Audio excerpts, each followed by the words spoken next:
নারীরা সন্তান জন্ম দিতে পারে, স্বামীর সেবা করতে পারে, যেটা পুরুষেরা করে না। আর একটা ব্যাটা ছেলে, দাঁড়াও দাঁড়াও দাঁড়াও, আরে আমারটা শোনো আগে, আমি প্রথমে বলবো তুমি পরে বলবা, তোমার এটা সময় না। এক লাইন করে পাঠ হবে, এক লাইন মাহাত্ম হবে। আমারটা আগে শোনো। তারপরে কি করে একটা নারী সকলকে ছেড়ে দিয়ে, আত্মীয় স্বজন পরিবার বর্গ সকলকে ছেড়ে দিয়ে একটা পুরুষের হাত ধরে চলে আসে, যেটা পুরুষ পারে না। বাহ, হ্যাঁ, একটা নারী এটাও পারে, যুবতী মেয়ে যুবতী ছেলে স্বামী ঘরে তার একজনের বিয়ে বসতে পারে। কতক্ষণ ঠিক কিনা? আস্তে আস্তে আস্তে আস্তে কি বললা? একটা নারী শোনো আগে আমি বলি, এটাও পারে, আগে আমি তোমার মেলা শুনছি, একটা নারী এটাও পারে, যুবতী মেয়ে যুবতী ছেলে ঘরে থুইয়া, স্বামীটাকে ঘরে থুইয়া আর এক জায়গায় দিল্লি যায় ভাগতেও পারে। আর একটা পুরুষ এটাও পারে, পাঁচটা বিয়ে করে ঘরে সুন্দরী বউ রাইখাও পালাইতে পারে। না, পুরুষ ভ্রমর জাতি নানান ফুলে যেতেই পারে, খাইতে ওই যে নারীও ভ্রমরই জাতি। ফুলের ধর্ম মধু দান করা আর ভ্রমরের ধর্ম মধু পান, একই হলো। আজকের বিষয়বস্তু আমরা আলোচনা করতে চাই, একদিকে হচ্ছে রাম ভগবান, রামায়ণ থেকে আলোচনা, একদিকে হচ্ছে আমাদের ভগবান রামচন্দ্র, আরেকদিকে হচ্ছে তারই ভক্ত রাম ভক্ত হনুমান। এই বিষয়বস্তু আপনাদের সম্মুখে আমরা তুলে ধরতে চাই। ছোট্ট করে বন্দনা গীতি গেয়ে সরাসরি আমি দরজার দিকে প্রবেশ করব। তারপর তাহার কাছে খুব সুন্দরভাবে আমি জিজ্ঞাসা করব, যেন সেখান থেকে আমরা কিছু জানতে পারি। আজকে যেহেতু আমরা শিবানন্দ দাদাকে পেয়েছি কাছে, তাই তাকে ছেড়ে দেব না, তাহার কাছে মূল বস্তুগুলো জানতে হবে তাহার কাছ থেকে। আমরা সকলে জানি বিভিন্ন জায়গায় গান বাজনা শুনে থাকি, তার নাম হচ্ছে মাননীয় বাউল শিবানন্দ হালদার, কিন্তু গান গাইতে গাইতে তার মধ্যে এত রস, একটুও নাই তার মধ্যে কষ, যার জন্য হয়ে গেছে রসিক বাউল। বুঝতে পেরেছেন? এরকম আমরা শুনি, যে প্যান্ডেলেই যাই যে আছে শিলিগুড়ি থেকে আগত রসিক বাউল। আজকে দেখবো তার মধ্যে কত রস রয়েছে, এটা আমি একটু যাচাই করতে চাই, আমি পাল্লা দিয়ে মাপতে চাই, একদম কিন্তু ছাড়াছাড়ি নাই। সত্যি কথা বলতে কি, এনার সঙ্গে গান একটু আমার কমই হয়, বুঝেছেন মায়েরা? এনা এই বাউল শিল্পীর সঙ্গে গান একটু আমার কমই হয়, খুব কম। হঠাৎ হয়তো 2 বছর আগে আমাদের ওদিকে একটা মাছ বাজারে গান করেছিলাম, কামাখ্যাগুড়ি মাছ বাজারে, অনেক দিন আগে, 2-3 বছর হয়ে যাবে। আমার দাদা ভাইয়ের মনে আছে কিনা আমি জানি না, কিন্তু এতদিন পর আবার তাকে পেয়েছি, তাই রসটাই একটু যাচাই করতে চাই। বন্দনা গীতি গিয়ে আমি সরাসরি প্রশ্নের দিকে চলে যাব।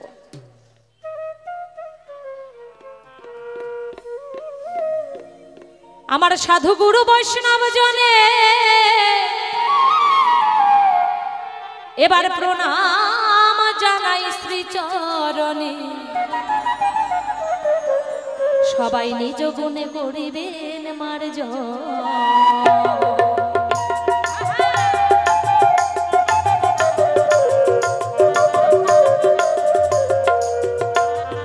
সাধু গুরু বৈষ্ণব জনে প্রণাম জানাই শ্রী চরণে, আহা নিজ গুণে করিবেন মার্জন।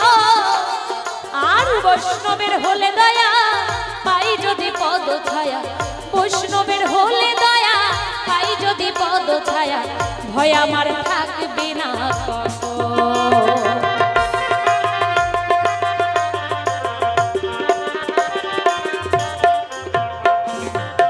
মন্ত্রদাতা দীক্ষা গুরু মনোবাঞ্ছা কল্পতরু, মন্ত্রদানে দেহ করিলেন চেত, গানের গুরু যিনি হলো আশা করি চেনেন ভালো, নামটি তাহারা বাউল রামচরণ।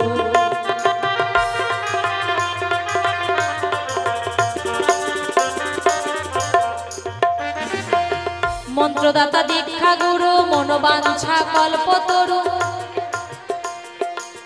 মন্ত্রদানে করিলেন চেত, গানের গুরু যিনি হলো আশা করি চেনেন ভালো, নামটি তাহার বাউল রামচরণ।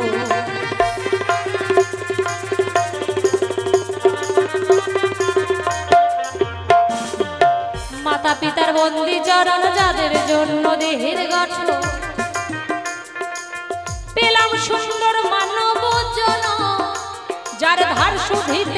ক্ষমতা, শোনেন গো বিজ্ঞ শ্রোতা, থাকতে আমার এই দেহে জীবন।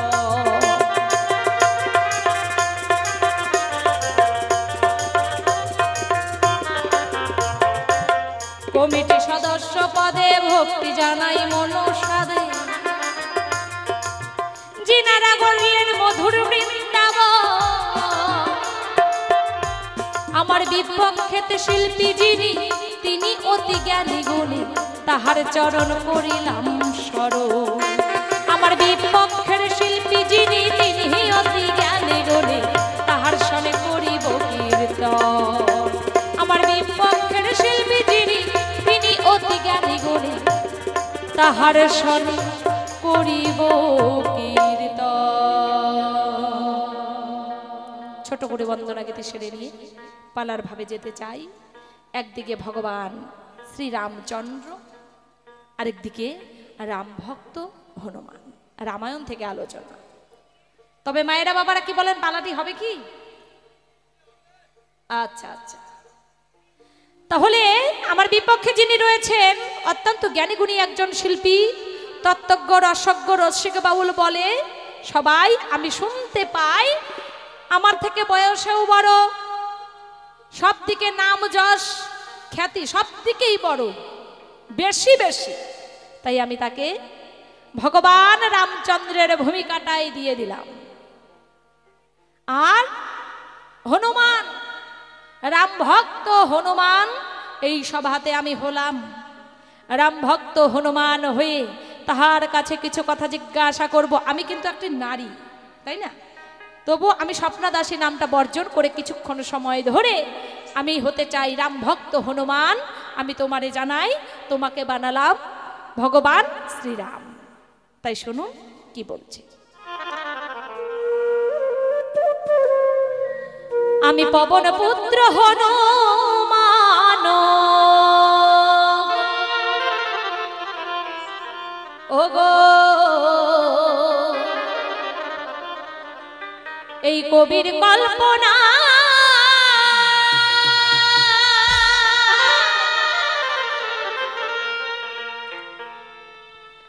কিছু কথা তোমার কাছে, কিছু কথা তোমার কাছে আমি জানিবারে চাই গো। আমি পবন পুত্র হনুমান গো,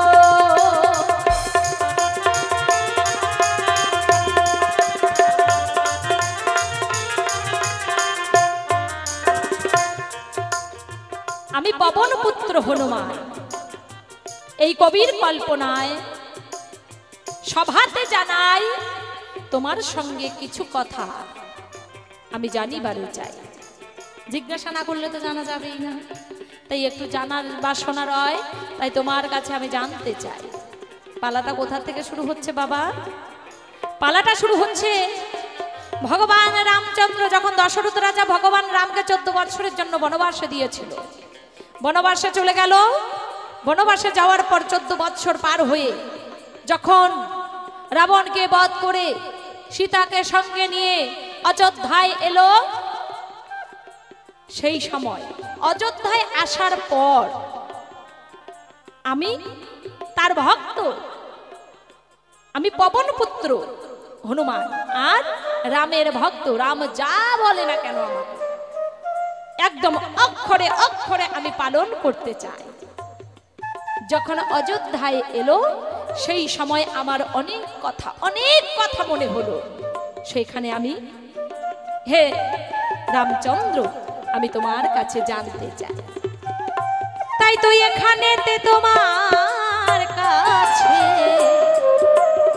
আমি জিজ্ঞাসা জানাই, সূক্ষ্ম সূক্ষ্ম জবাব দেবে আমার প্রভু তাই গো।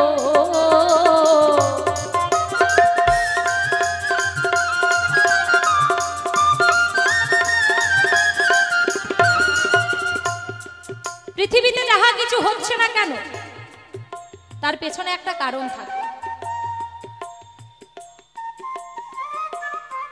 আমরা সকলে জানি, শাস্ত্র মাঝে পাই ভগবান রামচন্দ্র 14 বছরের জন্য বনবাসে গিয়েছে। হে ভগবান, হে প্রভু রাম, আমি তোমার কাছে জানতে চাই, এটা আমার মনের বাসনা, বলো বলো, আমি তোমার কাছে জানতে চাই কেন তোমার 14 বছরের জন্যই বনবাসটা হলো? আচ্ছা 10 বছরের জন্য তো বনবাস হতে পারত, 10 বছর, 11 বছর, 12 বছর, 13 বছর, 14টা বাদ দিয়ে 15 বছর, 16, 17, 18 এভাবে হতেই পারত, হয় কম নয় বেশি। কিন্তু না, আমি জানতে পাই শাস্ত্রের পাতায় রয়েছে রামচন্দ্র নাকি 14 বছরের জন্যই বনবাসে গেছে। তোমার কাছে আমার রইল জিজ্ঞাসন, এখানে কি তত্ত্ব লুকিয়ে আছে একটু খুলে বলবে আমায় এখন? কেন তুমি 14 বছরের জন্যই বনবাসে গেলে? এইখানেতে প্রথমবারে আমি জানতে চাই, 1 নাম্বার জিজ্ঞাসা তোমায় আমি জানে যা।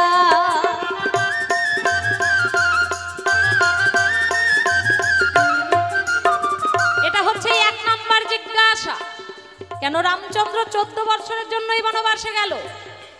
কমও হলো না, বেশিও হলো না, 14 বছরে আটকে গেল। এটা তোমার কাছে আমার 1 নাম্বার জিজ্ঞাসা। হে রামচন্দ্র, তোমার কাছে আরো জানতে চাই, কি শোনো হে প্রভু, আমি তোমারে জানাই, কারণ ভগবান রামচন্দ্র কি করেছে? 14 বছরের জন্য যখন বনবাসে গিয়েছে, সঙ্গে তো তোমার কাউকে নেওয়ার কথা ছিল না। প্রভু আমি জানি বাড়ি পাই, দশরথ রাজা তোমাকে একা বনবাস দিয়েছিল, তাহলে তারপরও কেন তুমি সীতাকে সঙ্গে নিলে, লক্ষণকে সঙ্গে নিলে? তাহার কি কারণ? আমার ছোট্ট করে তোমার কাছে রইল জিজ্ঞাসা। 2 নাম্বার চাপান দিয়ে গেলাম, আরো একটা জিজ্ঞাসা করতে চাই, আরো একটা কথাই আমি জানিবারে চাই, নইলে কিন্তু এই সব হাতে একদম ছাড়া ছাড়ি না।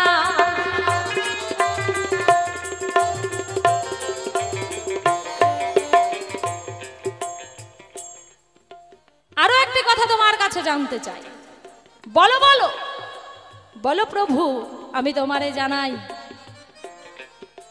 কারণ আশার যেমন সিরিয়াল হয়, শাস্ত্রে পাই রাম, লক্ষণ, ভরত আর হচ্ছে শত্রুঘ্ন, কি তাই তো? এই হচ্ছে 4 ভাই। তাহলে তোমার কাছে আমি জানতে চাই, এটা তো হওয়ার কথা ছিল না। হওয়ার কথা কি ছিল? রাম, ভরত, লক্ষণ, শত্রুঘ্ন। তাহলে এটা না হয়ে কেন রাম, লক্ষণ ও ভরত, শত্রুঘ্ন হলো? তোমার কাছে আমার জিজ্ঞাসা রইল। এইখানেতে তোমার কাছে আমার ক্ষুদ্র নিবেদন, সুন্দর ভাবে তুমি প্রভু করবে বিশ্লেষণ।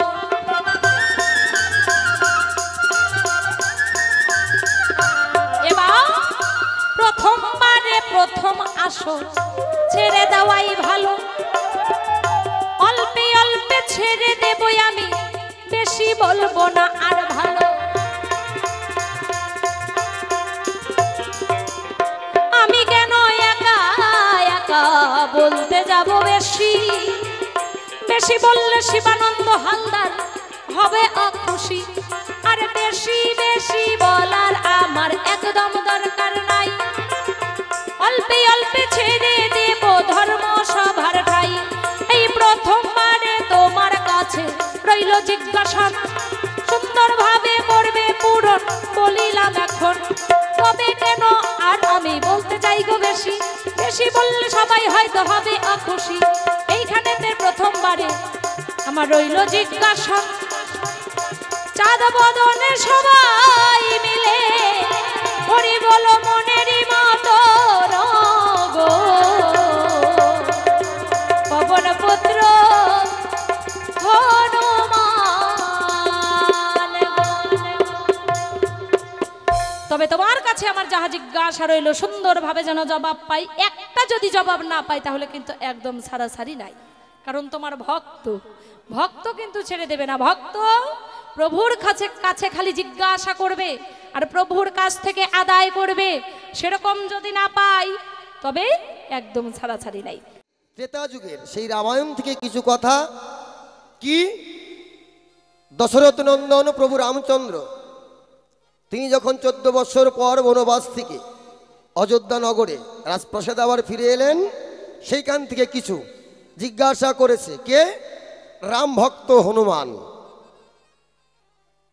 কি হে প্রভু, মানে বনবাসে যখন ছিল তখনও বলে নাই, কারণ রাজপ্রাসাদ ত্যাগ করে মাতৃ আজ্ঞা পিতৃ আদেশ, তাই তাদের জন্য বনবাসে করেছিলেন প্রবেশ। তাই রাজপ্রাসাদে ফিরে আসার পরে বলছে, প্রভু গো তোমার কাছে একটা জিনিস জানতে চাই। কি? এই যে তোমার 14 বৎসর কেন বনবাস হলো? 13 বছর হতে পারতো, 15 হতে পারতো, 18, 19, 20, 20 হতে পারতো, কিন্তু 14 বৎসর কেন হলো? এইটা একটু হনুমানকে খুলে বলো। দ্বিতীয় প্রশ্নমালা করেছে দান, হে প্রভু ভগবান, হতে হতো রাম, ভরত, লক্ষণ, শত্রুঘ্ন, কিন্তু তা না হয়ে কেন হলো রাম, লক্ষণ, ভরত, শত্রুঘ্ন? আর একটা করেছে জিজ্ঞাস, কি বনবাস তোমার একা হয়েছিল, ভাই লক্ষণের তো হয়নি, জনক নন্দিনী সীতা তার তো হয়নি, তাদেরকে নিয়ে গেলেন কেন কেন কেন? এই যে যত যা জিজ্ঞাসা আছে ভগবান একটু জবাবটা দেন। মানে খায়া কোনো কাম নাই, অকামিলা কি করে? আঙ্গুল কেটে চিকুর পারে, কোনো কাম নাই তো, বুঝলেন? তাই হনুমানের হলো তাই, কারণ ওর কোনো জায়গায় যেতে গাড়ি ভাড়াও লাগে না, ওই গাড়ি দুইটা বসে থাকতে হয় না যে প্যাসেঞ্জার হবে তারপরে, মানে জয় শ্রীরাম করলে তো উড়ে যেতে পারে, বুঝলেন নাই? ব্যারিং ট্যারিংও নাই, ওটার কোনো তেল ডিজেল মোবিল পেট্রোল কিচ্ছু লাগে না, একটাই তেল ডিজেল মোবিল পেট্রোল, সেটা হচ্ছে জয় শ্রীরাম, বললো হয়ে গেল কাম।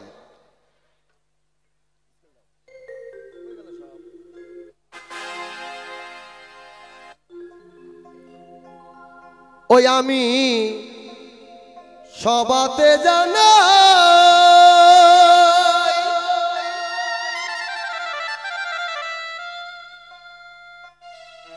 ওরে অযোধ্যার রঘুপতি সঙ্গে হনুমানকে পাই গো, কল্পনাতে হই রামচন্দ্র গো, আই গো কল্পনাতে হই রামচন্দ্র গো।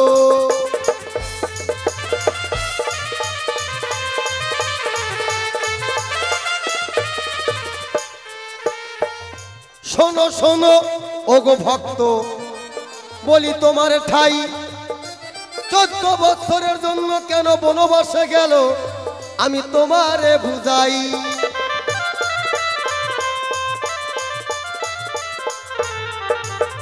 হ্যাঁ 13 বছর হতে পারতো, 15 হতে পারতো, কিন্তু 14 কেন হলো? হ্যাঁ আর এই 14 বছর যে বিমাতা কৈকির কুমন্ত্রণায় যে 14 বছর গেলেন, এটা বিমাতা কৈকিও বলেছিলেন না, ছোটবেলায় প্রভু রামচন্দ্রই বলেছিলেন তার মাকে, ওমা মানে খেলার ছলে, ওমা তুমি না আমাকে 14 বছরের জন্য বনবাসে দিবে। তখন বিমাতা কৈকি বলছিলেন, কি লক্ষণ, তুই এই বয়সে তুই বনবাসের কি বুঝিস? বনবাসের তুই কি বুঝিস?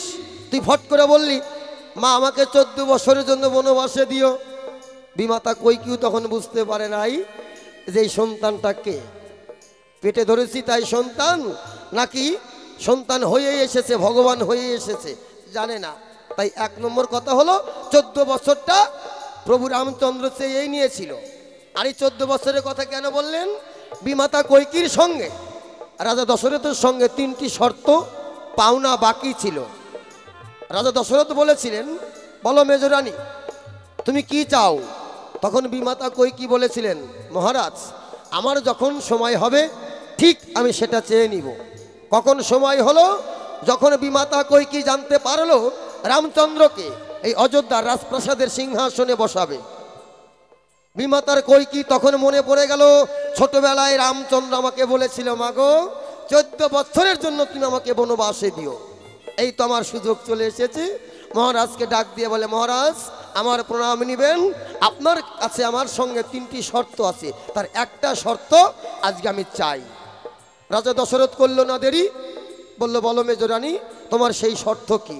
বলে, আমার কথা নিবা, তোমার জ্যেষ্ঠ পুত্র রামচন্দ্রকে 14 বছরের জন্য বনবাসে দিবা, আর আমার গর্ভে যে সন্তান হয়েছে ভরত, তাকে তুমি এই রাজ্যের সিংহাসনে বসিয়ে রাজা বানাবা। রাজার বাক্য সিদ্ধি, রাজারা কোনোদিন কথাকে উল্টাতে পারে না। এখনকার রাজারা উল্টায়, এখনকার সবাই উল্টায় বাবা, কিন্তু আগেকার দিনে বাক্য ব্রহ্ম ছিল। কি বলে? হ্যাঁ, সঙ্গে সঙ্গে ডাক দিলেন প্রভু রামচন্দ্রকে। রাম, আদেশ করুন পিতা, তুমি এই মুহূর্তে তোমার এই রাজ অলংকার, রাজ পোশাক ত্যাগ করে ভিখারির পোশাক পরে তোমাকে যেতে হবে বনবাসে চলে। প্রভু রামচন্দ্র একটা কথাও বললেন না, পিতৃবাক্য মাতৃ আদেশ শিরে ধরে বললেন, পিতা আপনার আদেশ আমি মাথা পেতে গ্রহণ করলাম। প্রভু রামচন্দ্র করল না দেরি, তিনি রাজ পোশাক খুলে সাধারণ পোশাক পরে জল্লাদের হাতে পাঠিয়ে দিল, যাও গভীর জঙ্গলে কোথায় সেই পঞ্চবটী বনে গিয়ে তাদেরকে বনবাসে দিয়ে আসো। এইদিকে সীতা দেখলেন, এইটাই হলো সতী নারীর প্রতিব্রতা, অর্থাৎ সতী নারীর প্রতি আসমানের চূড়া, অসতীর প্রতি ভাঙ্গা নৌকার গুড়া। জনক নন্দিনী সীতা দেখলেন, আমি ছিলাম রাজকুমারী, হয়ে আসলাম হব রাজরানী, আর এই রাজপ্রাসাদ যার জন্য এত আলো, সে যদি চলে যায় তাহলে এই অন্ধকারে আমি থাকতেও পারবো না। আর আমার ধর্মই, আমার বিয়ে হয়েছে আমার স্বামীর সেবা করার কর্তব্য এবং তার আদর যত্ন করার কর্তব্য। তাই সীতাকে রামচন্দ্র বলেনি যে তুমি আমার সঙ্গে চলো। গেল, এটাই সতী নারীর ধর্ম, পতির ধর্ম রক্ষা করা। আচ্ছা মা, কোনো স্বামীর যদি কোনো কারণবশত জেলখানায় চলে যায়, এখানকার কোন মা আসো সেই স্বামীর সাথে জেলে যাবা কও? এই আসতে ও মা, হয় না ঝগড়াঝাটি, মারামারি, কেস, খুন খারাপি হয় না? অনেকের জেল তেল হয় না? আচ্ছা আমার যদি জেল হয় আমার বউ কি যাবে আমার সাথে? হ্যাঁ, কারণ কি বলেন তো? হ্যাঁ, আমি শিবানন্দ জেলে গেলে কি হবে? আরো জেরেস কবি শিবানন্দ পড়ার মধ্যে মেলা আছে। কি কথায় ভেজাল আছে? হ্যাঁ, এখন আর ওইটা হয় না। কারণ দেখেন না যে জামানা পড়ে গেছে, মেয়ের 18 বছর বয়স, মেয়েকে বিয়ে না দিয়ে মাই পাগার পার হয়ে চলে যেতেছে গা। হ্যাঁ, এই হচ্ছে কলির জামানা আমাদের। তাই সীতা দেখলেন, আমার ধর্মই স্বামীর ধর্মকে রক্ষা করা। স্বামী যে কোনো কাজে যাবে সেই জন্য তার অর্ধাঙ্গিনী যদি সহযোগিতা করে তাকেই বলা হয় সহধর্মিনী। আমি যে কাজ করব সেই কাজে তিনি সহযোগিতা করবে, তাতেই তার নাম সহধর্মিনী। সভ্য সহধর্মিনী হয় না, 100-র ভিতরে 2, 4, 5টা হতে পারে। 95 জন দন্তান নয়াকারে না, টিকটক নিয়েই তো ব্যস্ত। কি স্বামীর সেবা করবে কখন, চরণ টিপে কখন, মোবাইল টিপাই তো সাইরা পায় না। কি তাই না? তাহলে এইবার সীতাকে নিয়ে যায়নি, এবার লক্ষণ কেন গেল এটা আরেকটু আগে যেতে হবে। যা কত দূরে আমি যাচ্ছি না। রাজা দশরথ একে একে 3টা বিবাহ করেন, সন্তান আদি হয় না। অন্ধমণির অভিশাপে তার হয়ে গেল আশীর্বাদ। তার পুত্রকে হরিং ভেবে শব্দবিধি বান্ধিয়ে তার পুত্রকে তিনি স্বরের আঘাতে মেরে ফেলে। তাই সেই সিন্ধুমণি বলেছিলেন, আপনি কে বা কারা আমি চিনি না, তবে আমি তো আর বাঁচবো না। আমি এসেছি আমার মাকে আর বাবাকে জল খাওয়াবো। আমার বাবা হচ্ছে অন্ধমণি, তারা চোখে দেখে না। তাই আমি বাঙ্কে করে নিয়ে দুই ঝাঁকার মধ্যে দুজনকে নিয়ে আমি তীর্থ ভ্রমণ করতে বের হয়েছি। হঠাৎ করে আমার পিতা বলল, অন্ধরে সিন্ধুরে আমার কথা নিবি? আমার জল তৃষ্ণায় জীবন যায়, আমাকে একটু জল পান করাবি। সিন্ধুমণি বলল, বাবা এখানে তো কাছেকুলে নদী নাই, আর একটু আগে যেতে হবে, গেলে সেখানে গঙ্গা আছে, আমি ওখানে গিয়ে তোমাদেরকে জল এনে তোমাদেরকে জল তৃষ্ণা নিবারণ করব। এখানে তোমরা দুজন বসে থাকো। ঝাঁকার মধ্যে বসে রয়েছে। আর সিন্ধুমণি গেলেন কলসি নিয়ে জল আনতে। আর ওই দিন রাজা দশরথ তার দলবল নিয়ে শিকারে যায়। গোটা বন তন্ন তন্ন করে খোঁজে, কিন্তু একটা হরিণও চোখে পড়ে না। কি বলবো আপনাদের ঠাই?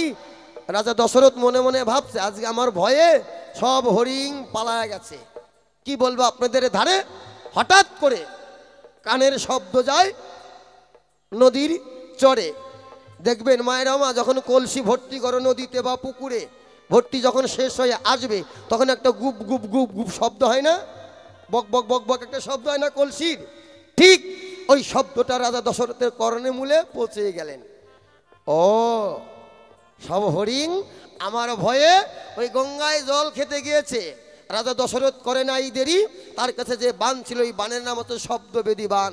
যেদিকে লক্ষ্য করে মারবে ঠিক সেখানে গিয়ে তার গায়ে আঘাতে লাগবে।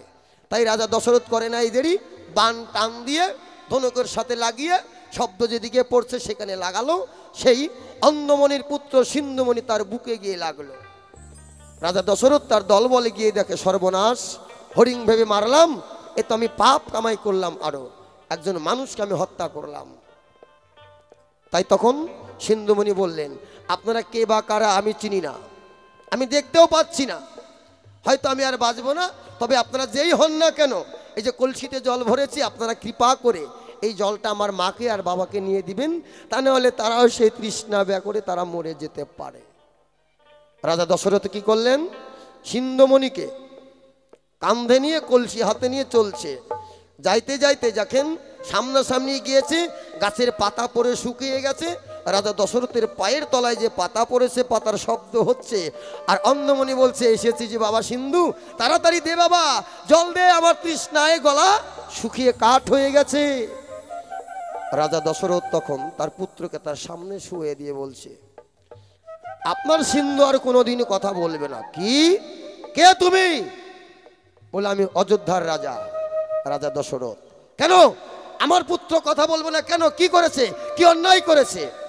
বলে, মণিবর, আপনার ছেলে কোনো অন্যায় করেনি, এটা আমারই হাতে আপনার ছেলের মৃত্যু হয়েছে। কি, বিনা দোষে তুই আমার সন্তানকে মেরে ফেললি, আমিও করলাম অভিশাপ, তুইও কোনোদিন পুত্রের হাতের আগুন পাবি না। রাজা দশরথ অট্টহাসি দিলেন। মণিবর, এ আপনি কি শুনালেন? শুনেও আমার প্রাণটা ভরে গেল। কেন? আমার তো কোনো সুসন্তানই নাই মণিবর, আমি আর কি আমার ছেলের হাতের পিণ্ডি পাবো না, নাকি আগুনই পাবো না? তাই বলে, হ্যাঁ। তখন ওই অন্ধমণি একটা শ্রীফল দেয়, বেলের এক নাম শ্রীফল। এই বেলটা নিয়ে গিয়ে তুই পুত্র শ্রী যজ্ঞ করবি, সেই যজ্ঞের চুরুত থেকে নিয়ে তোর রানীদেরকে খাওয়াবি, খাওয়ালেই তারা সন্তানের মা হবে, তুই বাবা হতে পারবি। ওই যে অভিশাপ হয়ে গেল আশীর্বাদ। এইবার সেই ফলটা এনে যখন বড় রানী কৌশল্যাকে ডাক দিয়ে বলে, রানী শোনো, খুশির সংবাদ রানী। বলে, কি মহারাজ? বলে, এই যে দেখো ফল নিয়ে এসেছি, এই ফল যদি তোমরা সেবা করো তোমরা হবে মা, আমি হব বাবা, এই রাজ্যের প্রজাদের মুখে হাসি ফুটবে আর জমিতে সোনার ফসল ফুলবে। তাই তো বড় রানী করলো না দেরি, মেজো রানী বিমাতা কৈকিকে ডাক দিয়ে বললো, আয় মেজো, অর্ধেকটা তুই খা, অর্ধেকটা আমি খাই। ঠিক ওই ফলের একটা বোটা ছিলেন, ওই বোটাটাকে এক সাইড করে ফলটাকে অর্ধেক করলেন। এইদিকে ছোট রানী সুমিত্রা এসে বললেন, ও দিদি, দিদি গো, আমি তো তোমাদের ছোট বোনের মতো, তোমরা দুইজন মা হবা, রাজার মুখে হাসি ফুটাবা, রাজার ভালোবাসা পাবা, আমি তো তোমাদের বোনের মতোই, তা আমার কি শখ নেই মা হওয়ার? আমি কি রাজার আদর পাবো না? এই আদর থেকে আমাকে বঞ্চিত করো না দিদি। বড় রানী কৌশল্যা বলেন, শোন ছোট, আমি আমার ভাগের থেকে অর্ধেকটা ভাগ তোকে দিতে পারি, কিন্তু প্রতিজ্ঞা করতে হবে। বলো দিদি কি প্রতিজ্ঞা? এই ফল খেয়ে যে তোর সন্তান হবে, তোর সন্তানকে আমার সন্তানের দাসত্ব করতে দিবি? বলে তথাস্তু দিদি। তোমার ছেলে হবে বড়, আমার ছেলে হবে ছোট, এতে আবার প্রতিজ্ঞার কি আছে? সবসময় তো ছোট ভাইরা বড় দাদাদের হুকুম কথা মেনে চলবে। তথাস্তু। এইবার মেজরানির কাছ থেকেও নিলেন অর্ধেকটা। তাই বড় রানীর গর্ভে তিনি হচ্ছে পূর্ণ ব্রহ্ম প্রভু রামচন্দ্র, মেজরানির গর্ভে ভরত, ছোট রানীর গর্ভে লক্ষণ এবং শত্রুঘ্ন। তাহলে অভিশাপ থেকে আশীর্বাদ হয়ে গেল। এইবার লক্ষণকে নেয়নি। লক্ষণ কেন গেল? ওই যে গর্ভে আসার আগে এই বাক্য ব্রহ্ম যে আমার সন্তানের দাসত্ব করবে। ঠাকুর লক্ষণ দেখলেন যার আলোতেই রাজপ্রাসাদ আলো হয়েছে, এই আলো যদি চলে যায় অন্ধকার হয়ে যাবে, আমার দরকার নাই। আমার প্রভু যেদিকে যাবে আমিও সেই দিকেই যাব। জয় জয় রাম, শ্রী প্রেমানন্দে একবার হরিবল হরিবল হরিবল।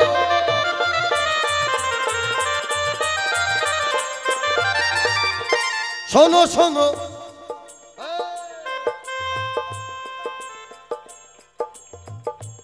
এইবার বললেন 14 বছর কেন গেল? 14 বছর কম বেশি হলো না কেন? একদিকে প্রভু রামচন্দ্র ছোটবেলায় বলেছিলেন ওইটা মার আছে জানা, কিন্তু মা তো আর জানে না 14 বছরের মধ্যে কি আছে। আমাদের এই দেহটা 14 ভুবন, যা আছে বিশ্ব ব্রহ্মাণ্ডে তা আছে এই দেহ ভাণ্ডে। 14 বছর মানে 14 ভুবন জয় করা।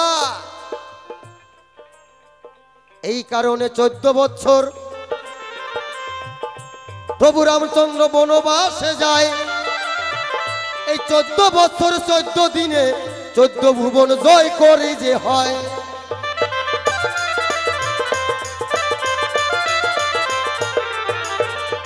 এই তো ভক্তের কথার কথায় কথাই মিটে গেল। এইবার আমার ভক্তকে হনুমান কিছু আমি বলবো, সবাই ভালো।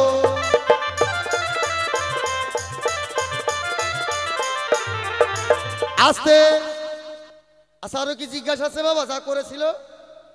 ও বাবা তোমরা কও, কি কি জিজ্ঞাসা করেছিল? লক্ষণের নামটা কেন হলো বলেই দিলাম। ভরতের নাম হওয়া উচিত লক্ষণ, অর্থাৎ চেনা বামনের পয়তা লাগে না, তাই না? লক্ষণ সর্বদাই সাথে ছিল। তাই দেখুন যে নেতার হাতে যে ছাতা ধরে তার নামটাই বেশি থাকে, তাই না বাবা? ওই যে ছাতা ধরে আছে যে, তো লক্ষণ ওর নামই হচ্ছে ধর লক্ষণ। 14 বছর হাতের মধ্যে ফল নিয়েই ছিল, খায়নি, এবং 14 বছর নারীর মুখ দর্শন করেনি। কে? ঠাকুর লক্ষণ। আচ্ছা, যা জিজ্ঞাসা ছিল কিঞ্চিত ভাবে বলা হলো। আমি আবার আমার ভক্তের কাছে দু একটা কথা জিজ্ঞাসা করতে চাই। আচ্ছা, হনুমান হচ্ছে ব্রহ্মচারী। হনুমান কিন্তু ব্রহ্মচারী। যদি কলির যুগে কোনো দেবতা এখন পর্যন্ত থাকে, সেটাই রাম ভক্ত হনুমান। তিনি আছে, তিনি হচ্ছে সাক্ষাৎ এবং তিনি জ্যান্ত দেবতা, সেটাই হচ্ছে হনুমান। আচ্ছা হনুমান, তুই তো বিয়ে করিস নাই, ব্রহ্মচারী, তাহলে তোর সন্তান হলো কি করে? ব্রহ্মচারী যারা, তারা বিয়েও করে না, তাদের সন্তান আদিও হয় না। কিন্তু তুই তো ব্রহ্মচারী, বিয়ে করিস নাই, তোর সন্তান হলো কি করে? সেই সন্তান তার নাম কি? 1 নম্বর জিজ্ঞাসা। দ্বিতীয় জিজ্ঞাসা তোর কাছে করে রাখি, কি? আচ্ছা, তোর গোটা বডিটা ওই কমলা কালার বা লাল কেন? ইহার কারণটা কি? এইখানে তুই মত্তবাসী জীবকে কি শিক্ষা দিলি? এবং তুই ব্রহ্মচারী, কিন্তু আমি জানি তোর একটা সন্তান আছে। কোন জায়গায় তুই যাই ইন্টু ফিন্টু করছিস? দয়া করে একটু বলে যাবি সেই সন্তানের নামটা কি, আর যার গর্ভে ধারণ করেছিল তার নামটা কি? দুটা জিজ্ঞাসা রইল, যেন থাকে না বাকি। একটা গান গেয়ে রাম ভক্ত হনুমানকে ডাকি। মানে রসিক বাবুল যে আজকে বোঝাই গেল রসিক, তাই না? এত যে রস, বাপরে বাপ, কেমন করে টাকা আদায় করতে হয় ওইটাও জানি। তোমার কথা দিয়ে তোমাকেই আমি বন্দি করব, মানে একদম চিন্তা করো না তুমি। আমি যাহা জিজ্ঞাসা করেছিলাম জবাব পেয়েছি, যে 14 বছরের জন্য কেন বনবাসে গেলে? বেশিও না কমও না, 14 বছরের জন্যই গিয়েছে। বলে দেহটা হচ্ছে 14 পুয়া। কিন্তু এটা শাস্ত্রের কথা নয়, এটা বাস্তব জগতের কথা, যে যার যার হাতে দেহটা হচ্ছে 3.5 হাত। এই যে বাউল, কান খুলে শোনো, যার যার হাতে দেহটা হচ্ছে 3.5 হাত, আর সবাই বলে যে দেহটা হচ্ছে 14 পুয়া। এটা তো আমি মানতে রাজি নই, এটা আমি মানতে রাজি নই।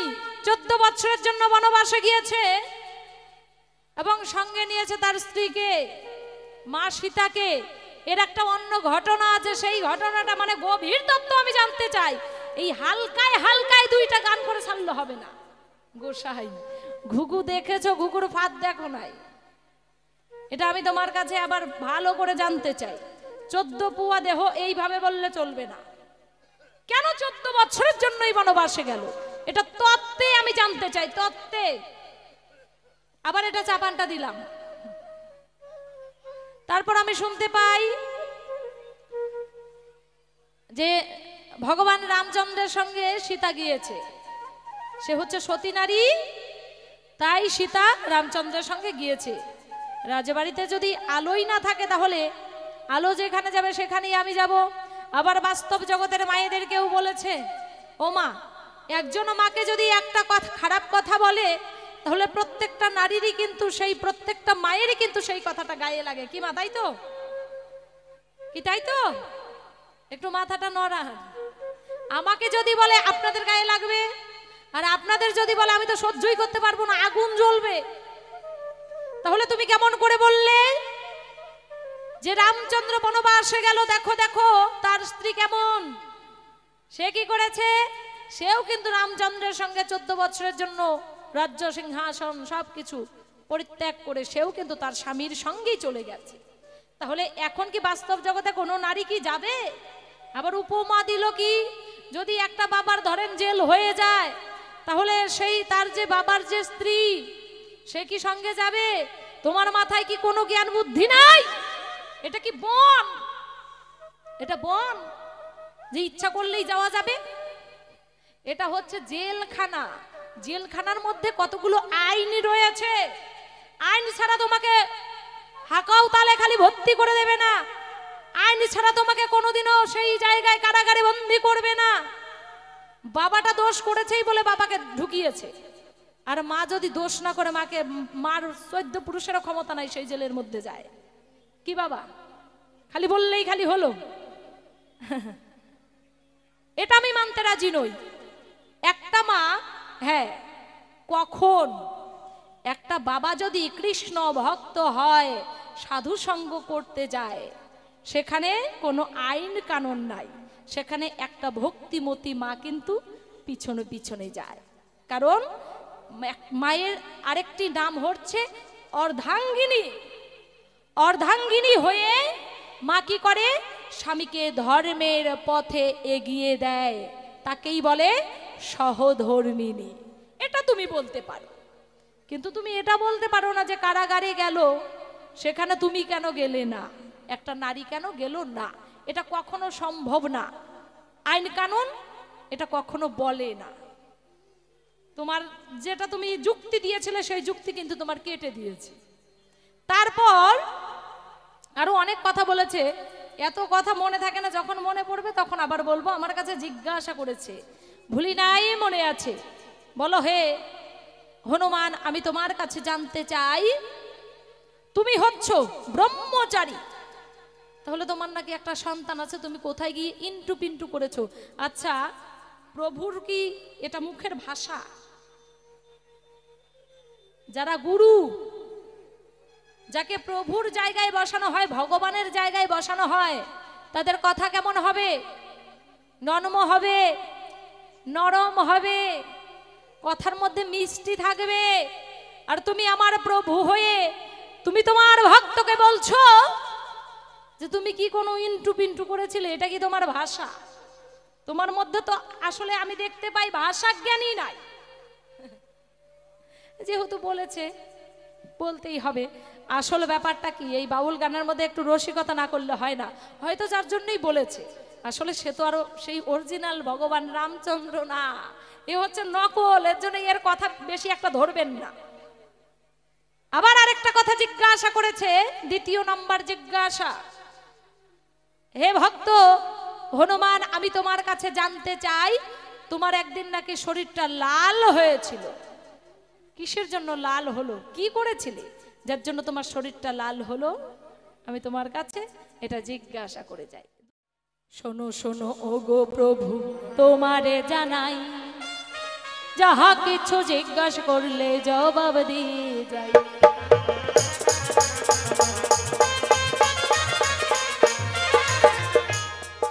রাম ভক্ত হনুমান হয়ে গো এই সভাতে দ্বারা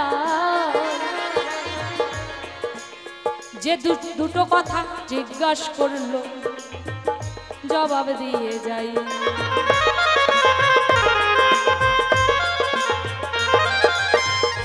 তুমি হচ্ছ ব্রহ্মচারী ও হনুমান, আমরা শাস্ত্র মাঝে পাই, আবার আরেক শাস্ত্রে তোমার একটা সন্তান দেখা যায়।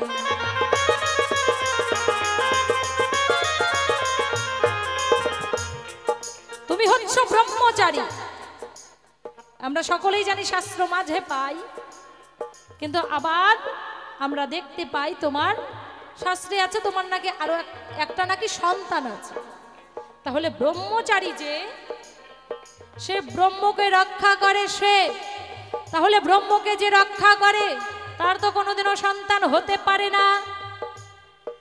বলো বলো বলো ভক্ত গো, বলো আমার ঠাই, কেমন করে সন্তান হলো হনুমান, আমি তোমারে জানাই।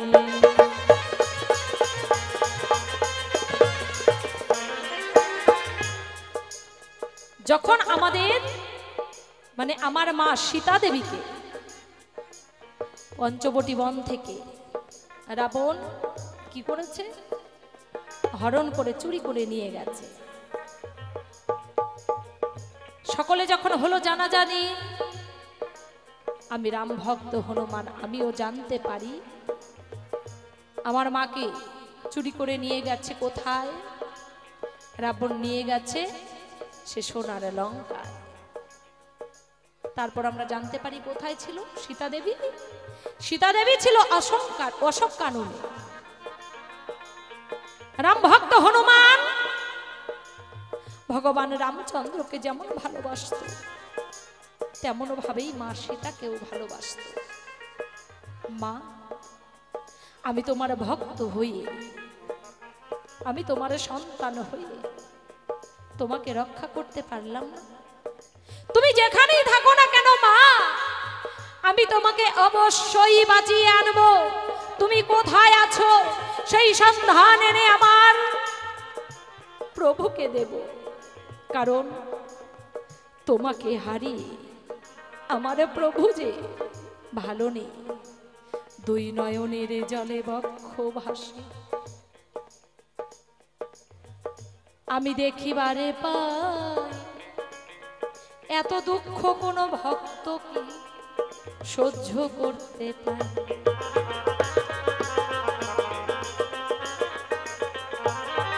মা গো, আমি তোমার সন্তান হয়ে প্রতিজ্ঞাবদ্ধ করি গো, আমি তোমার জানা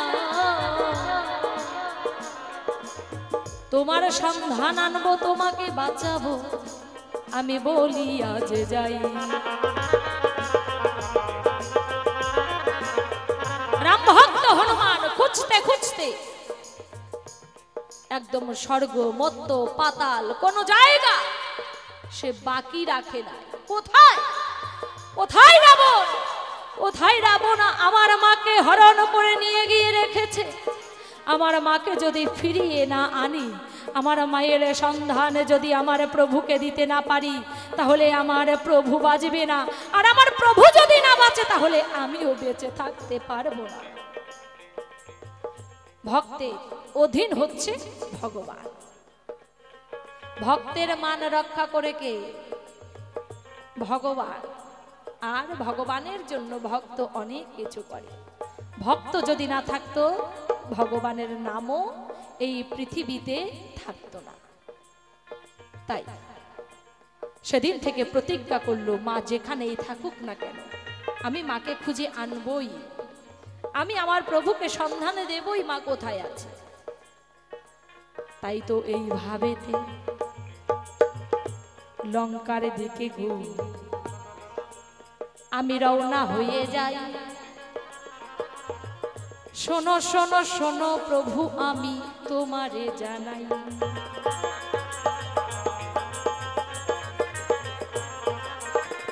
সেইখানেতে ওই না সমুদ্রের ধারে গো, মানে সমুদ্রের পারে ওই না সিংহী রাক্ষসী নামে একটা রাক্ষসী যে ছিল, বড় করে হা করে আছে। আর হনুমান সে ইচ্ছা করলে বড় হতে পারত, ইচ্ছা করলে লম্বা হতে পারত, আবার ইচ্ছা করলে সে ছোট্ট হয়ে যেতে পারত। রাম ভক্ত হনুমান কি করেছে? তার সাধনার দ্বারায় তার প্রভুকে স্মরণ করে সে কি করেছে? তার দেহটাকে ছোট বানিয়েছে। ছোট বানিয়ে লঙ্কায় রওনা হচ্ছে। সমুদ্র পার করে লঙ্কায় যেতে হয়, সাগর পার হয়ে। সেখানে সেই রাক্ষসী হা করে আছে। রাম ভক্ত হনুমান বুঝতেও পারলেন না। যখন যেতে লাগলো সঙ্গে সঙ্গে সেই রাক্ষসী নারী তাকে উদরস্থ করল। উদরস্থ করে রাক্ষসিনী, ও গো প্রভু তোমার জানা না, সেইখানেতেও তোমার নাম জপ করি আমি তোমারে জানাই।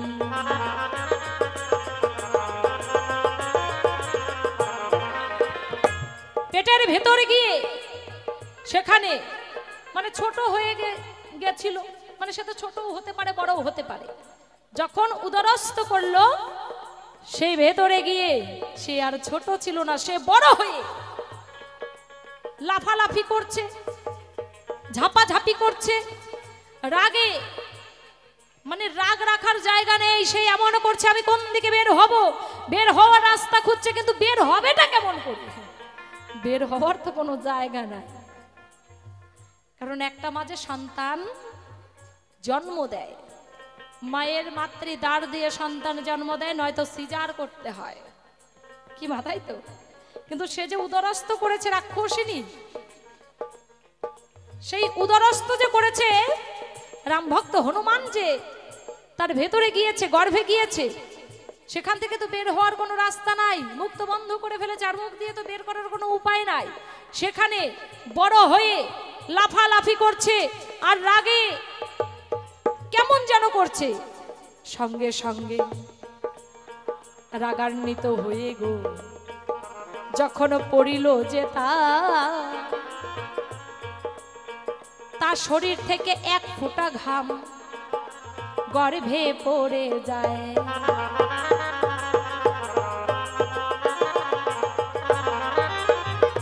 এইভাবেতে গর্ভ থেকে গো একটা সন্তান জন্ম নিল। রাম ভক্ত হনুমান ছোট হয়ে আবার বের হয়ে গেল।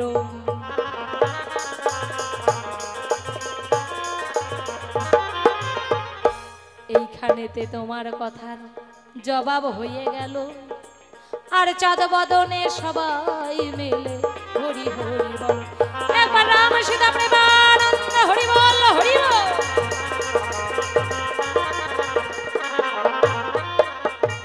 আরো একটি কথা করলো জিজ্ঞাসন, সেই কথাটার জবাব দেব বলিব এখন।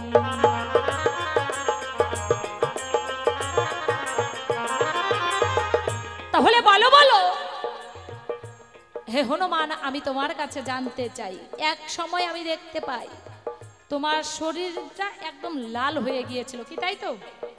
এই যে সরকার মশাই, তাই তো? মানে ভক্ত যে কেমন আমার প্রভু হয়তো জানে না লাল হয়েছিল কেন জানো? আমার মা মানে সীতা দেবী তোমার নামে প্রত্যেক দিন সিঁদুর পড়তো। বলে নারী আর পুরুষ সমান, ওইটা আমি তোমাকে বলেছিলাম নারী পুরুষ সমান, কিন্তু না, নারীরা এগিয়ে আছে পুরুষদের থেকে। কেন? একটা নারী সন্তান জন্ম দিতে পারে, আর একটা নারী স্বামী সেবা করতে পারে। বউ সেবা খুব কম করে, স্বামী সেবা কিন্তু বউয়েরা বেশি করে, কি তাই তো? তাহলে এগিয়ে আছে।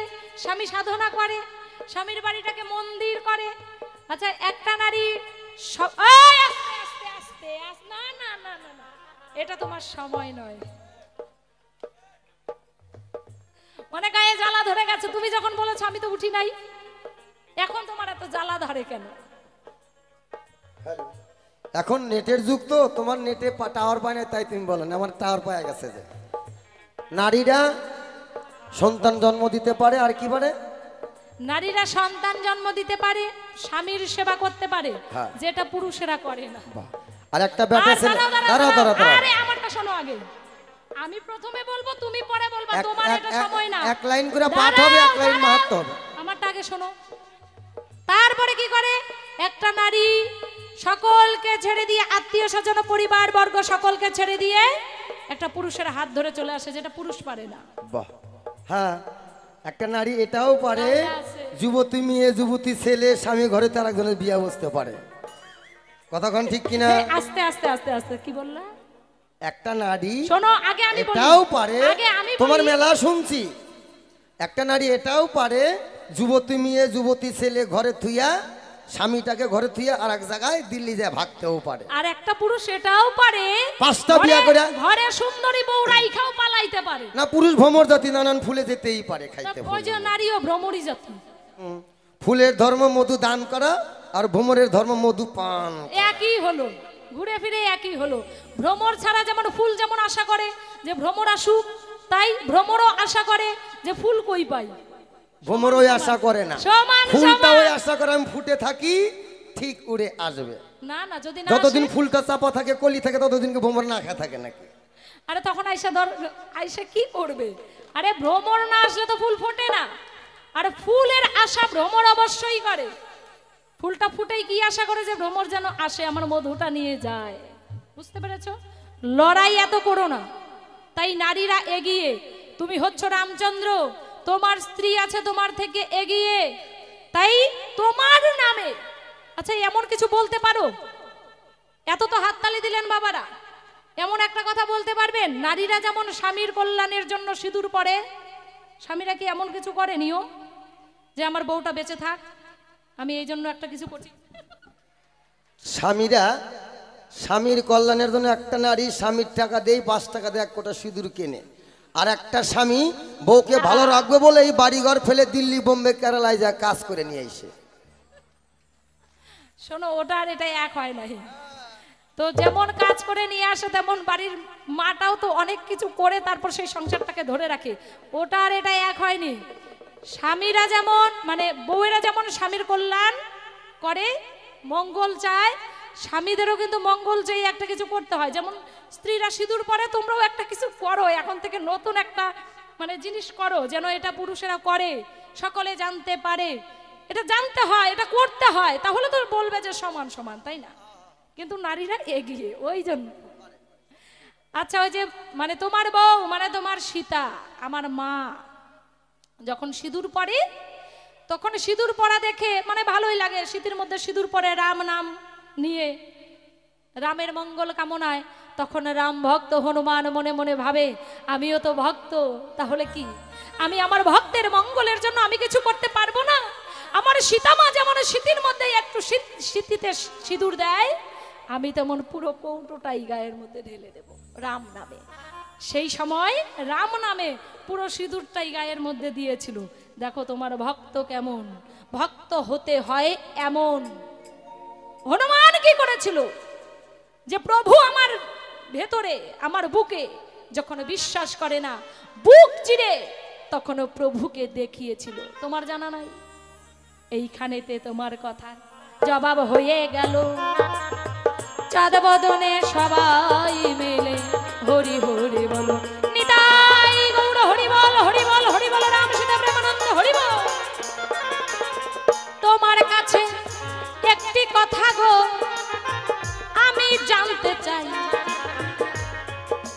সূক্ষ্ম সূক্ষ্ম জবাব দেবে, অসুবিধা নাই।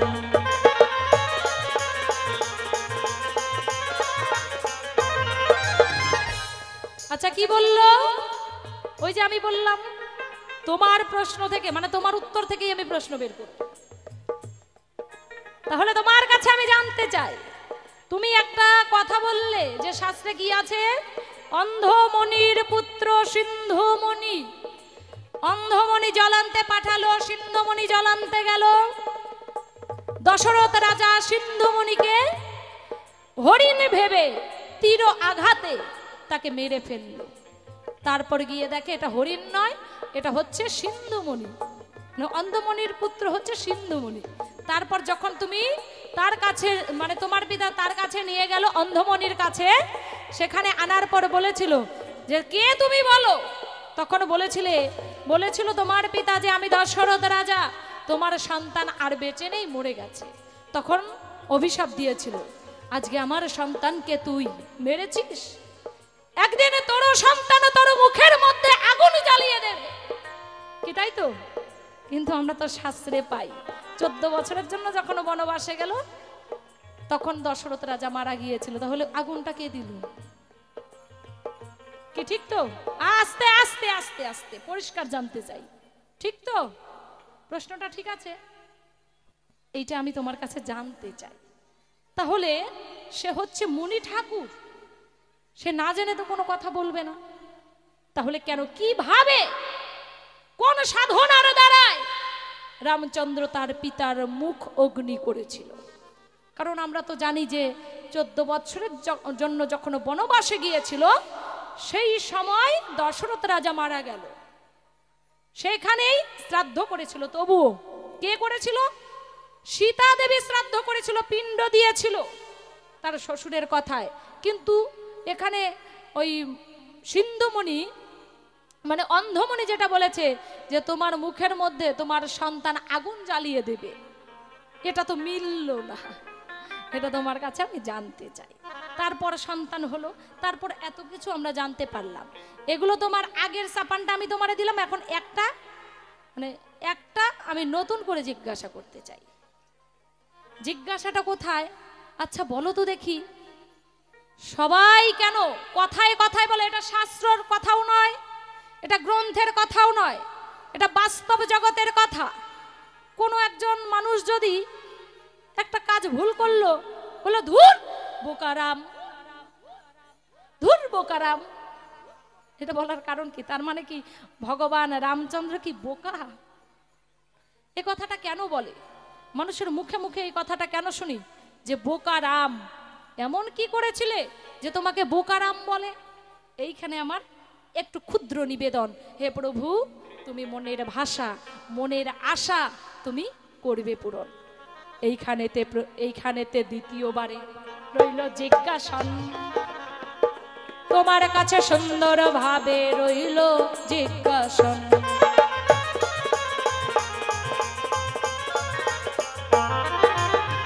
নিজের মাকে একবার প্রণাম করলে গো শাস্ত্র মাঝে পায়, আর বিমাতা কৈকেয়ীকে 5 বার প্রণাম দিলে আমি জিজ্ঞাসা জানাই।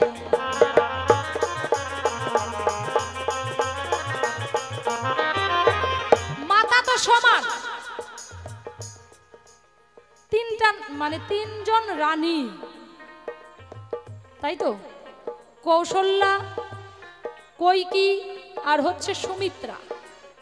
তাহলে সুমিত্রা প্রণাম পেল না, কৈকেয়ী 5 বার প্রণাম পেল, যে তোমাকে চক্রান্ত করে 14 বছরের জন্য বনবাসে দিল, সে 5 বার প্রণাম পেল।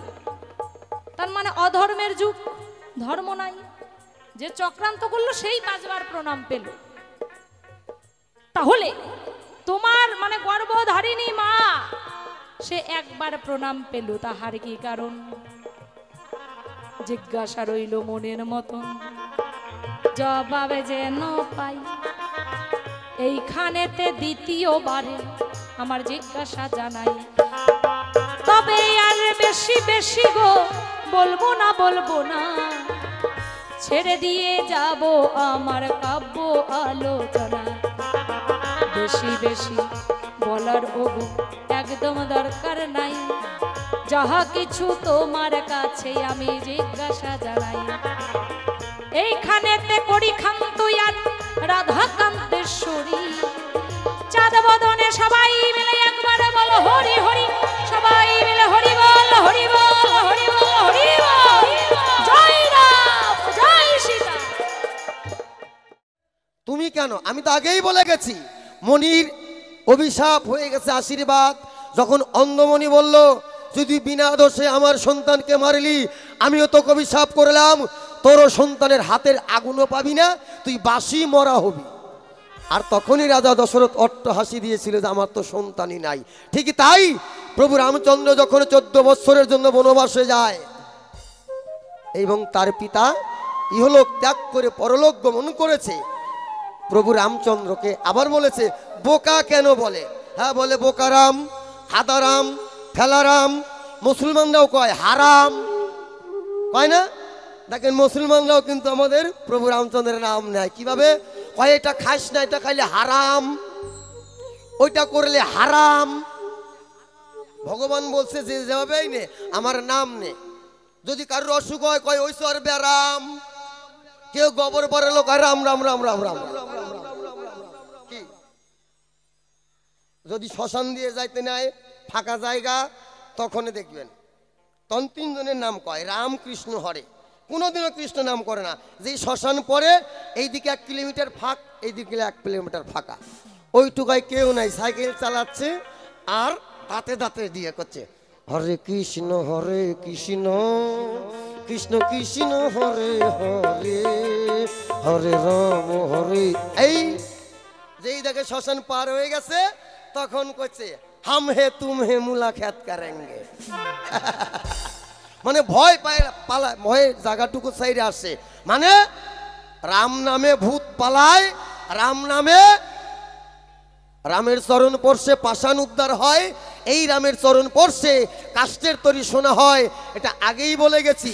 প্রভু রামচন্দ্র যখন খবর পেল যে আমার পিতা ইহলোক ত্যাগ করে পরলোক গমন করেছে, তার সৎ কাজের ব্যবস্থা এবং তার পিণ্ড দান করতে হবে। কিন্তু প্রভু রামচন্দ্র যখন বাজার করতে যায় আস্তে আস্তে দেরি হয়ে যাবে, তার একটা লগ্ন ছিল। তাই রাজা দশরথ জনকনন্দিনী সীতাকে তিনি স্বপ্নে দৈববাণী দিয়েছিল, মা সীতা যাহা কিছু করার তোমাকেই করতে হবে, রাম যদি এসে আমার এই পিণ্ড দান করে তাতে লগ্ন চলে যাবে। তাই রাজা দশরথ জনকনন্দিনী সীতা অর্থাৎ তার পুত্র বধূকে তিনি দৈববাণী এবং স্বপ্নে তিনি যাহা কিছু করার তিনিই করেছে। এবারে গেল, এবার বোকারামকে বলে। এই বোকারামটা প্রথমে কে বলেছিল এবং রাম নামে এত ক্রিটিসাইজ কেন? হ্যাঁ অনেক নাম আছে বাবা, কে আবার বলে ম্যাকডল রাম আছে না? এই ম্যাকডল রামটা আগে ছিল না। ম্যাকডল রামটা নামটা কবে থেকে হলো?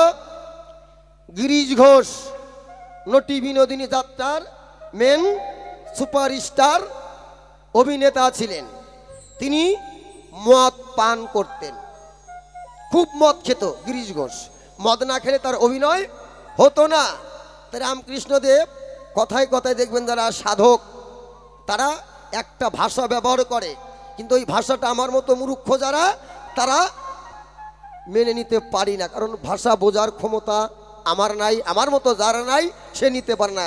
ধুরশালা, খাশালা, আয়শালা, ভয়শালা। কিন্তু বিয়ে করলে যে বোর ভাই শালা, ওইটা শালা না। শালা বহু রকমের আছে, গুরুশালা, পাঠশালা, ধর্মশালা, রান্নাশালা, কি গোশালা, বহু রকমের শালা আছে। তাই কোন শালা বলেছে দেখবেন কেউ কারুকে পাগল বলে ডাকে, আর কোনো ডাক খুঁজে পায় না, আত্মার থেকে ডাক দেয়। আমার জেঠিমাই আমাকে পাগল করে পাগলা করে ডাকতো, করে পাগলা আয়। কারণ ওই যে ডেইলি গোবিন্দর ভোগ দিত, এত বড় একটা করে দলা দিত, বুঝলেন? ওই এক দলা খাইলেই তখন 11 বছর, খুব জোর 11 বছর বয়স আমার, পাগল করে যেখানেই থাকতাম ছুটে আসতাম। এই পাগল ডাকটা যে আত্মা দিয়ে ভালোবাসে তাকে দেয়, কোনো ডাক খুঁজে পায় না। আর শালাটাও ওই রকম একটা আত্মার থেকে আসে। তাই বলছে আজকে মদ খাবি না? বলছে না আজকে খাবো না। কেন রে, তুই না প্রত্যেক দিন মদ খাস, আজকে মদ খাবি, আমি খাওয়াবো। রামকৃষ্ণদেব করে না এই দেরি, এক বোতল মদ দিছে ওই গিরিশ ঘোষকে। যেই মদের বোতল খুলছে, মুটকা খুলে দেখে, যেই খাবে মুটকা খুলে দেখে ওই বোতলের মধ্যেখানে রামকৃষ্ণের ছবি ভেসে এসেছে। গিরিশ ঘোষ বলছে রে তুই বোতলের মধ্যে ঢুকে গেছিস, এই ত্বক সহকারে গিলে খাবো। ওই যে রামকৃষ্ণ দেবের ছবি এলো, ওই যে গিরিশ ঘোষ খেলো, ওই দিন থেকে মনে করছে ওইটাই রাম। কিন্তু রাম খাইলেই কাম হয় গেল। এইবার বোকা রাম কেন বলে, কে বলেছিল?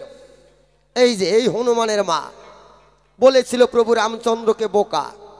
তার আগে এই বোকা রাম, এবং তিনি যখন মাটিতে চলাফেরা করে, প্রভু রামচন্দ্রের কোনো মনে থাকে না যে আমি ভগবান।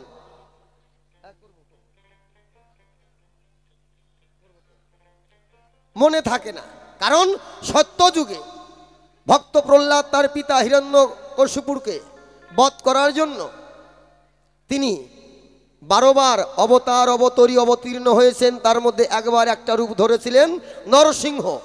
নর অর্থাৎ মানুষ, সিংহ অর্থাৎ পশু বা জানোয়ার। তাই সেই নরসিংহ রূপ যখন ধারণ করেছিলেন, বিকট একটা আওয়াজ করেছিলেন।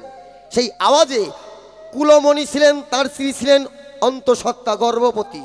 সেই বিকট আওয়াজে সেই কুলমণির স্ত্রীর গর্ভপাত হয়ে যায়। তখন এই কুলমণি অভিশাপ দিয়েছিল, তুমি যে ত্রেতা যুগের ভগবান হবা, যখন তুমি মৃত্তিকায় চলাফেরা করবা, তোমার মনে থাকবে না যে তুমি ভগবান, তোমার কি কাজ কি কর্ম আছে। তুমি যখন শয়নে যাবে, তখন তোমার মনে পড়বে যে আমি ভগবান। তাই তো প্রভু রামচন্দ্র যখন মৃত্তিকায় চলাফেরা করে, বোকা বলুক, হাদা বলুক, রাম পাঠা বলুক, উনি তো জানেই না, মনেই থাকে না। এইবার বোকা রাম বলেছিল হনুমানের মা অঞ্জনা দেবী। বেশ বেশ, শোনো, সময় হাতে বেশি একটা নাই নাই, কারণ ভক্তের মনোবাসনা হচ্ছে যে আমি যেন প্রভুকে সেবা দিতে পারি। হ্যাঁ, 14 বছর পর তুমি যত কিছুই বলো না কেন, তুমি যেহেতু এসেছো, তোমার কাছে অনেক কিছু জিজ্ঞাসাও করেছি, সব জবাবে পেয়েছি। তো তুমি যেটা বললে, তোমার মনেই থাকে না যে তুমি ভগবান, যে মাটিতে পাড়া দিলে মনে থাকে না, আবার উপরে উঠলে মনে থাকে। বুদ্ধিটা ভালোই, বুদ্ধিটা খারাপ না। আচ্ছা, গান কি ভালো লাগতেছে আপনাদের? একটু জোরে বলবেন।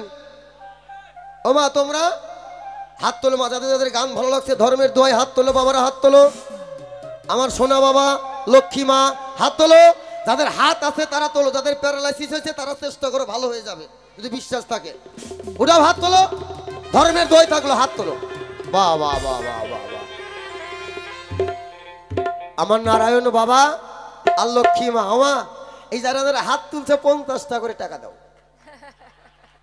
এই যে জানে রসিক বাউল এমনই বলবে, যার জন্য হাত তুলছিল না। না, যারা না তুলেছে তারাও দেবে, যারা তুলেছে তারাও দেবে, তোমার চালাকি করতে হবে না। না জানে, আমার মায়েরা জানে যে হাত তুলতে যখন কইছে টাকা যখন দিই হাত তুলেই দিই।